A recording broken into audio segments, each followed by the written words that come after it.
Assalamualaikum warahmatullahi wabarakatuh. Alhamdulillah wassalatu wassalamu ala Rasulillah wa ala alihi wa sahbihi wa man tabi'ahu wa man wala. Alhamdulillah, syukur kita pada Allah Subhanahu taala dengan limpah dan nikmat daripada Allah Subhanahu taala kita masih lagi dapat bernafas pada hari ini, masih lagi dapat menimba ilmu bersama-sama insya-Allah. Seterusnya salawat dan salam kepada Mentera Mekah Intannya Madinah Muhammad sallallahu alaihi wasallam yang telah memperjuangkan Islam bersama para sahabatnya. Kerana tanpa perjuangan daripada Nabi Muhammad SAW dan para sahabat baginda SAW, kita tidak akan dapat diri yang namanya agama Islam di negeri Sarawak. Adanya kami di situ adalah cik lain dan cik bukan untuk banggakan diri adalah, tapi untuk berkongsi apa yang kami tahu, apa yang ilmu yang kami ada, supaya dengannya kita sama-sama beroleh manfaat yang dapat dijadikan sebagai amal soleh di akhirat kelak insya-Allah. Kenapa? Kerana dalam sebuah hadis Nabi SAW pernah madah 3 amalan anak Adam yang seakan terputus walaupun telah meninggal dunia.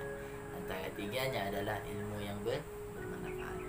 Jadi kami berharap ilmu itu yang kami kongsikan itu dapat menjadi satu manfaat sebagai satu suntikan supaya diri kita lebih berkobar-kobar dalam memperjuangkan Islam itu insya-Allah. Baik. Yang kami nak kongsikan adalah tentang satu penafsiran daripada tafsir Ibnu Katsir terkait dengan ayat dalam Quran, ayatnya surah Az-Zumar ayat yang ke-53 hingga 54. Ayatnya yang berbunyi, A'udzu billahi minasyaitonir rajim. Qul ya ibadiyalladzina asrafu ala anfusihim la taqnatu min rahmatillah. Innallaha yaghfirudz dzunuba jami'a. Innahu huwal ghafurur rahim. Wa anibu ila rabbikum wa aslimu lahu min qabli an ya'tiyakumul 'adzabu thumma la tunsarun. Sadaqallahul azim. Yang bermaksud, katakanlah wahai Muhammad, wahai hamba-hambaku yang telah melampaui batas, janganlah kalian sesekali berputus asa daripada rahmat Allah Subhanahu. Sesungguhnya Allah mengampuni dosa-dosa kesemuanya, dan Dialah yang Maha Pengampun lagi Maha Penyayang. Dan bersegeralah kalian kembali kepada Allah dan bertaubatlah kalian sebelum datangnya azab, kerana apabila telah datangnya azab, nescaya kalian tidak akan ditolong. Dalam kitab tafsir Ibnu Katsir ataupun nama bukunya Lubabut Tafsir min Ibnu Katsir, Imam Ibnu Katsir telah mengatakan bahawa ayat yang mulia itu diturunkan adalah khas untuk hamba-hamba Allah yang banyak melakukan maksiat. Ayat itu diturunkan juga untuk orang-orang yang banyak melakukan dosa. Juga diturunkan kepada hamba-hamba Allah Subhanahu Wa Taala yang bernama manusia. Kenapa? Kerana manusia itu si terlepas daripada kesalahan. Okey. Kerana itulah manusia itu ditugas sebagai insan. Insan tu asal katanya daripada nasya, iaitu lupa. Kan? Kerana kita sering lupa, kita selalu lupa akan sesuatu, maka kita selalu banyak melakukan kesalahan. Okay? Ialah adalah fitrah manusia. Kerana ialah Allah turunkan satu ayat tu adalah untuk supaya kita sedar bahawa banyak ni pun dosa kita, sekotor ni pun diri kita, jangan pernah sesekali berputus asa daripada rahmat Allah Subhanahu Wa Taala. Baik, dalam sebuah hadis, okey, dalam sebuah hadis daripada Ibnu Abbas radhiyallahu anhuma, beliau menceritakan tentang turunnya ayat tu.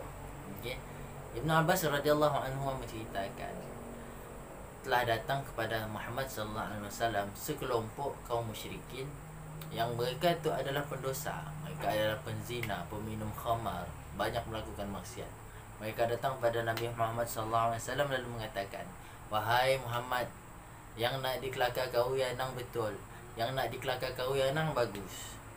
Munlah seandainya kau berikan kami orang satu jaminan bahawa apa yang kami orang buat lah ya ada kafaratnya, maksudnya ada balasan, maka turunlah ayat tu sebagai satu motivasi kepada sidaknya bahawa mun kita orang nak masuk Islam, walaupun kita orang banyak dosa, insya-Allah dengan izin Allah Subhanahu Wa Taala segalanya akan dibersihkan." Sahabat-sahabat sekalian, banyak lagi hadis-hadis yang lain yang telah membahaskan tentang ayat daripada surah Az-Zumar ayat 53 hingga 54 tu. Dan banyak hadis yang mengatakan bahawa Sekalipun Allah mengatakan bahawanya akan mengampunkan semua dosa, tidak bermakna kita hanya memohon ampun macam ya aja. Kenapa?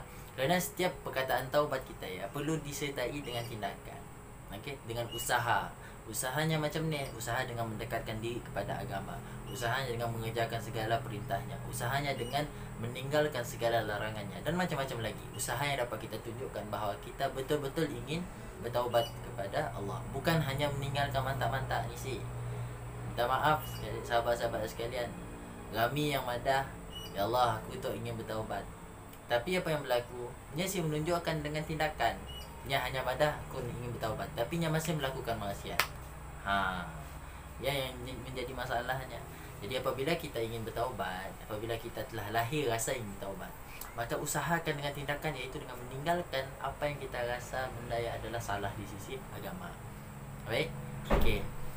Dalam sebuah hadis daripada Abu Sa'id Al-Khudri, seorang sahabat Nabi sallallahu alaihi wasallam, yang telah menceritakan bahawa Rasulullah sallallahu alaihi wasallam telah bercerita tentang satu sosok laki-laki yang telah membunuh 99 orang. Cerita tu sangat popular di kalangan kita.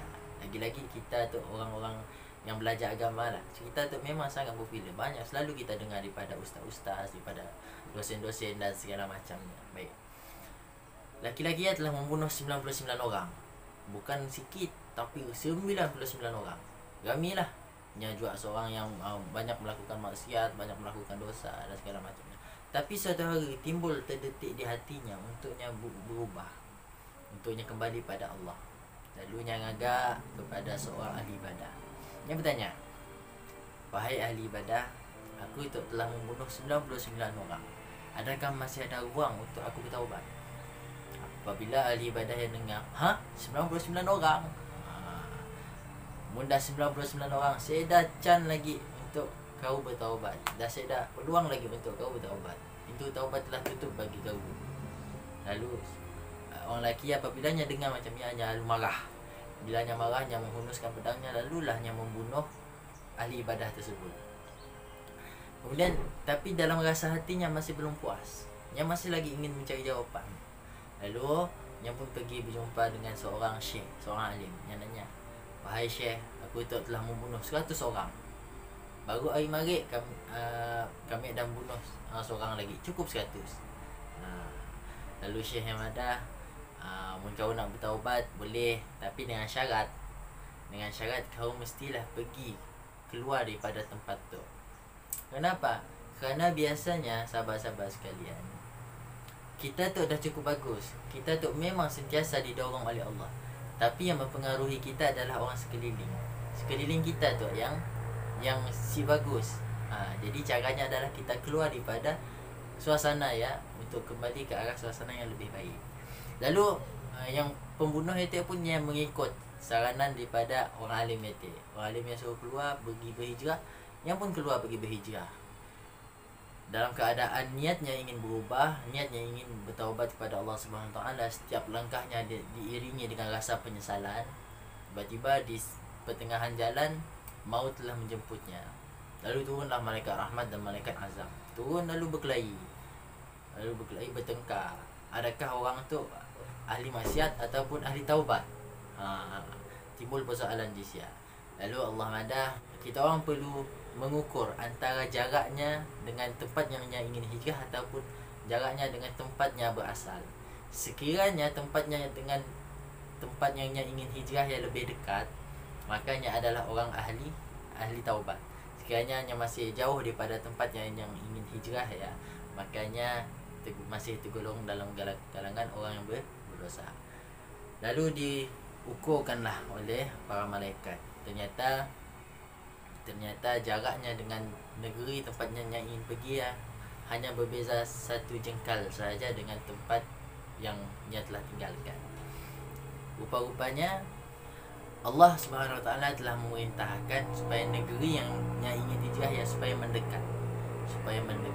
Dan diceritakan dalam hadisnya juga bahawa ketikanya wafat ya, ketikanya diangkat oleh para malaikat, dan dalam keadaan membusung sebagai tanda nya berbangga kerana nya mati dalam keadaan muslim.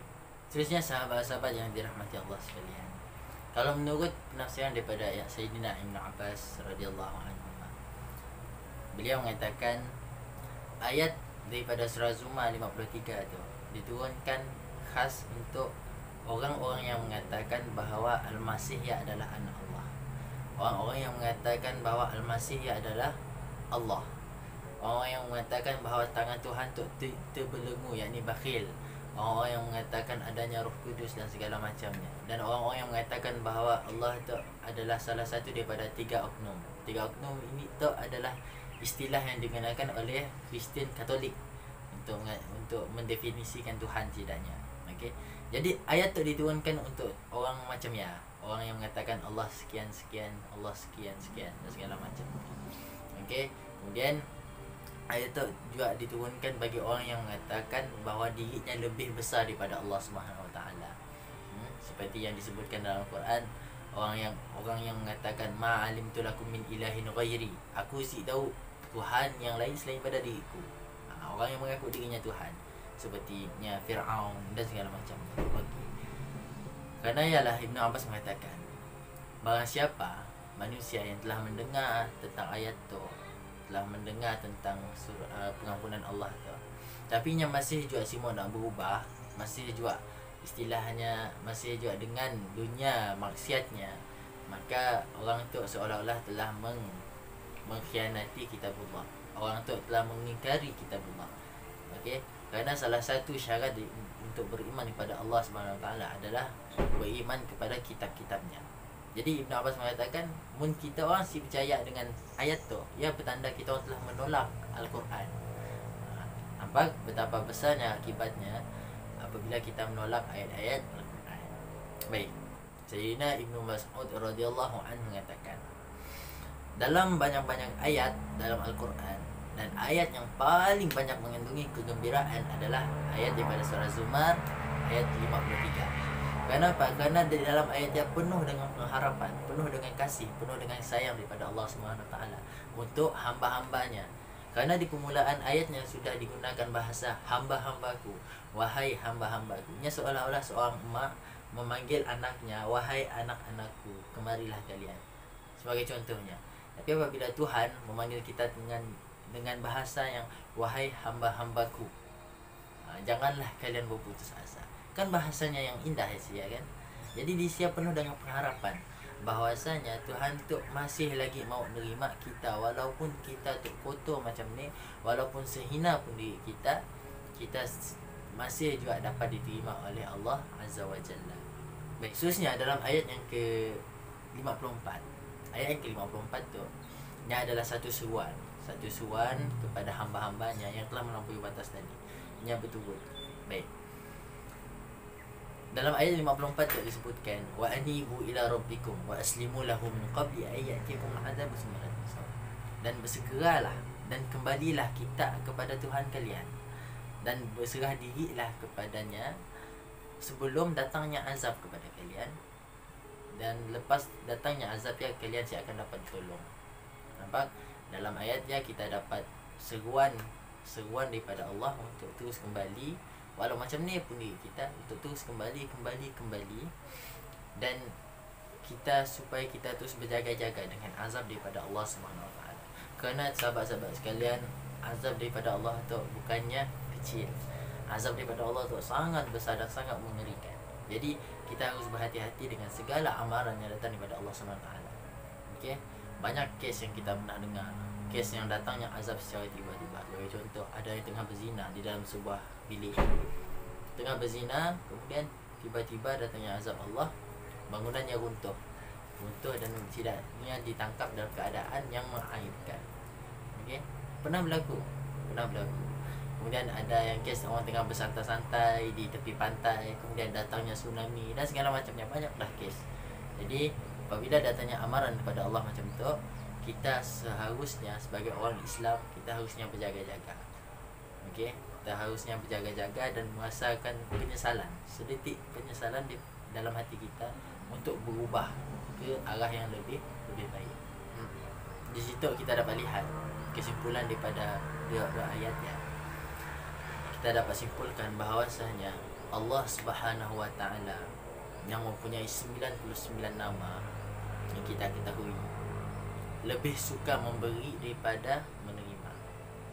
Allah Subhanahu wa taala walaupun sekeras ni pun amaran daripadanya, larangan daripadanya, walaupunnya suruh kita buat sekian, tapi sebenarnya segalanya adalah untuk diri kita sendiri, bukan untuknya. Bahkan dia menerima apa-apa kebaikan pun daripada kita, tapi Allah untuk menunjukkan rasa kasih dan sayangnya itu, yang masih juga memberi, yang masih juga memberikan kita satu ruang dan peluang untuk kembali padanya, yang masih juga memberi kita nikmat yang si pernah putus. Bahkan dikira nikmat daripada kita mula lahir sehingga sekarang, si nilai nikmatnya terlalu banyak nikmat daripada Allah SWT. Jadi apalah salah atau kiranya kita sebagai hambanya sangat kerdil untuk punya satu rasa terdetik di hati untuk kembali kepada Allah Subhanahu Wa Taala. Apalah salah atau kiranya kita sejenak duduk untuk merenung diri kita, mengatakan, ya Allah, aku telah berdosa, ya Allah. Ya Allah, aku banyak melakukan maksiat, ya Allah. Ya Allah, aku ingin kembali pada Allah. Apalah salahnya untuk kita sebagai seorang hamba untuk menyebut benda yang di hadapan Allah Subhanahu Wa Taala. Tak maaf sahabat-sahabat sekalian, kita sebelum pergi jauh, cukup kita bangun pada jam 2 ataupun jam 3 pagi. Kita bangun, kita duduk di atas sejadah menghadap kiblat. Kita perlu buat apa-apa, kita hanya duduk dan coba renung. Ya Allah, aku tak banyak dosa, ya Allah. Coba renung diri kita, berapa lama dah kita tinggalkan Al-Quran, berapa banyak sunnah Nabi yang telah kita tinggalkan, berapa banyak perintah Allah yang kita lakukan, berapa banyak larangan Allah yang kita telah tinggal, kan? Coba kita renungkan satu persatu ni, saya pasti akan timbul di hati kita rasa penyesalan, rasa ingin berubah, rasa ingin menjadi lebih baik. Kenapa?